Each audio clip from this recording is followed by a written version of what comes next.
6.2%. So we're clearly seeing inflation. Since I got up here a little over 2 years ago, I've been talking about inflation and the risk of excessive government spending causing inflation. Joe Biden won't talk about it. Where's Joe Biden? He will not talk about inflation, even though he's proposed $7.1 trillion in spending. Historically, government spending has always caused inflation, excessive government spending. So today we have a contest that you guys all get to participate in. So I hope you're ready with your answers. It's called Biden's. It's like The Price is Wrong, but it's The Price is Right, but now it's The Price is Wrong because the wrong things are happening. So first off, what do you all think as far as how much in the last 12 months, and these are products that everybody, it impacts everybody, right? Milk, bread, and gas. How much as a percentage, how much is milk up in 12 months? 50%. 50%. Anybody else? Okay. 30%. So milk is up 5.5%.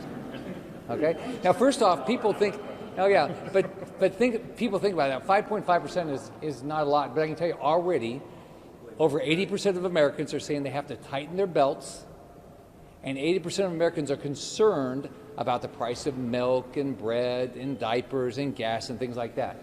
All right, let's see if we do better with bread. How much is bread up as a percentage? 5%. All right, it's up 7.4% just in 12 months, right? And how about gas? Now, everybody has to buy gas. How much is that up?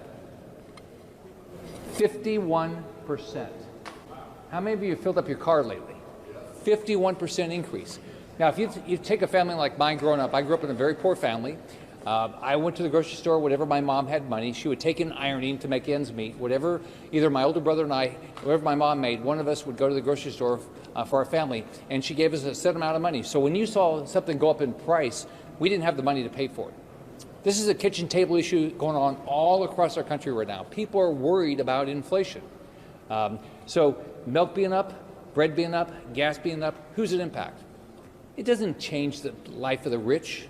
It's the poor, the people on fixed income. So if you're on fixed income and all these things go up, your wages aren't going up. If you're a poor family, your wages never go up as fast as inflation is going up.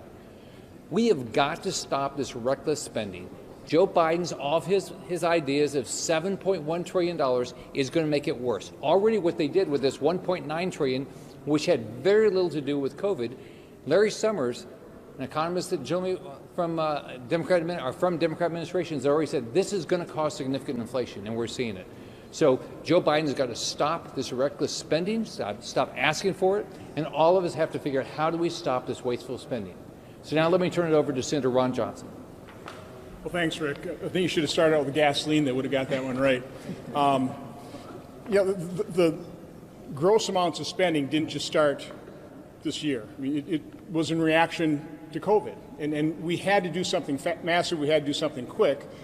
But let's face it, over the last 18 months, we've had about $7 trillion in deficit spending. Now, President Biden is predicting or proposing another $7 trillion. We're $28 trillion in debt. By the end of this fiscal year, we'll be about $30 trillion in debt, and that's on top of a roughly $22 trillion economy.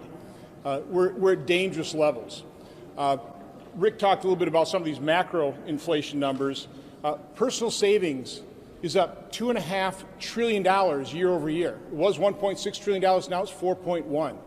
We have so much pent-up demand. Our economy is already taking off from the COVID recession, but the problem we have is we can't supply all the goods, all the services that the American population wants.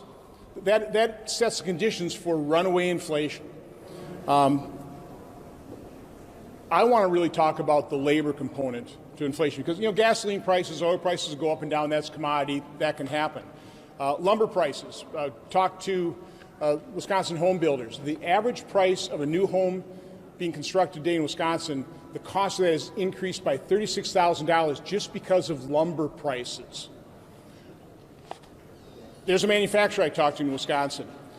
Average wage that he's offering is $20 an hour. He's got 1,000 jobs that are not going to be filled, that he can't fill. In Wisconsin, our unemployment rate is at 3.8%. So again, commodities will go up and down, but as that labor shortage, which by the way is created by government action, We're flooding the marketplace with dollars, personal savings, pent-up demand. That's going to fuel inflation. But the fact that we have incentivized people to stay on the sidelines, not engage in the labor market, and not offer their services is going to drive up the price of labor. That doesn't go up and down. That only ratchets up in one direction. Now, you may say that, hey, that's good. If you get a 5% wage increase, it's not very good, though, if prices go up 6 or 7%, which is what we're on a trajectory to achieve. That is sticky inflation. That's here to stay. And my concern is that creates an expectation of future inflation. And I know I'm reading articles saying there's no way we could ever return to stagflation. I'm seeing the conditions. I'm seeing the ingredients being concocted here for potential stagflation. You increase taxes, that's going to harm our economy. When businesses can't get the commodities, everybody's on allocation for resin supplies, for lumber. When they can't find the labor, you're not going to be produce the products. They can't get the component parts they're manufacturing. That's going to also harm our economy and potentially snuff it out, the recovery. You combine that with inflation, you've got stagflation. One final example of how difficult it is in Wisconsin, for example, to find labor is Milwaukee County just announced they're canceling fireworks 2 years in a row. Not because of COVID this time, because they literally can't find the people to put on the fireworks display. Now, I realize that's a small example, but it's just showing the headwinds we've caused here by federal plus-up to unemployment that, fortunately, about 21 Republican governors have announced that they're not going to take anymore. But we called for it in Wisconsin. Governor Evers has ignored our plea to stop accepting that so that Wisconsin employers can start hiring people. But again, we have to be concerned about long-term wage inflation that will be surpassed by the rate of inflation, and will wipe out those gains. Thank you. I went through inflation back in the 1970s growing up, and it wasn't a pretty sight. And we're getting ready to see it really build. It is a situation where I was in Auburn, Alabama last week. I paid $1 more a gallon for gas at just a local store, which is normally a lower prices. $1 more a gallon. The average person cannot afford that. This is basically a tax on the poor. And I keep hearing from this administration, we're not going to raise taxes on the middle class or the people that don't have money. Well, folks, it is hitting us right between the eyes. And it's a shame that we're doing this to people that don't deserve it. And at a tough time coming off of COVID, when people are trying to get back to work, and there's jobs out there, people can get a job. But here's what's happening. I talked to Alabama Home Builders Association this morning. Particle board, which is one of the main ingredients of building a house or any kind of construction, is up 700% this year. What's happening? People are saying, I'm not building. I'm not building because prices are too high. Laying people off work, people don't have an opportunity to make a living, and it's going to get worse. We're just hitting the very tip of what's going to happen. Poor people, people without money, don't deserve having to pay 5, 10, 15% more for groceries. That's where it hurts. So the Biden administration, they're getting ready to get what they asked for. And we're telling them right now, you better make some decisions, and it's not throwing money at the problem. Every time we look up, when I was in education, everybody says, we can make education better. We're going to throw money at it. And it doesn't do one bit of good.